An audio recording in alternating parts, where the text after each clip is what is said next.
আজকে দেখেছি মহিন্দ্রা ফাইন্যান্স আর বাজাজ ফাইন্যান্সের স্ক্যাম। একটা গাড়ি লইছিল ইএমআই দিয়া, অনেক টাকা আসলো।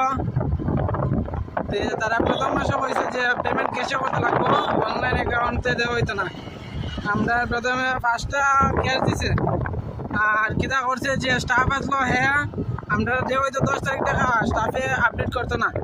আর আমরা 10 তারিখ, এরপরে 11 তারিখ ব্যাংকের সিস্টেমে ডাইরেক্ট কাটার চেষ্টা করে, তো টাকা তো কাটতে হবে না, ব্যাংকেও টাকা থাকে না, এটার টাকা সব বাউন্স হয়ে গেছে। আমরা পেনাল্টি লেগে গেছে, কিন্তু আমরা তো এর আগে 10 তারিখ দিলাইতাম না, তারিখ টাকা দিলাইতাম।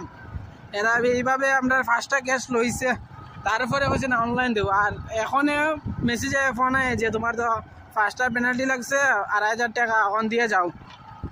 এমন তারা ইয়ে করে, স্ক্যাম করে। আমরা তো প্রথম মাসে বলতে পারে যে তুমি যদি ক্যাশ না দেও, ক্যাশ যদি দেও তো তোমার ফাইন লাগতে পারে, এই সেই।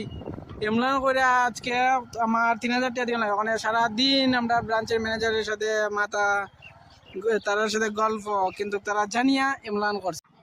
ওই দেখো, এটা হলো লিস্ট। প্রথম মাস আমি 9 তারিখ দিছিলাম, 9 তারিখ 4 মাস 2024 টাকা ওকা দিছি, কিন্তু তারা দেখা যে আমি দিছি না, বা তারা আপডেট করছে 11 তারিখ। 11 তারিখ যখন পেমেন্ট, ডাইরেক্ট পেমেন্ট ট্রাই করছে, তো তারা দেখলো যে অ্যাকাউন্টের টাকা নাই, ইনসাফিসিয়েন্ট ব্যালেন্স, এর লাগে আমার ডিউ লাগছে। টাকা তো আমি 10 তারিখ 9 তারিখে দিলাইছি, এইটা তারা পুরো স্ক্যাম জানিয়া করিয়া ইয়া করছে আমরা।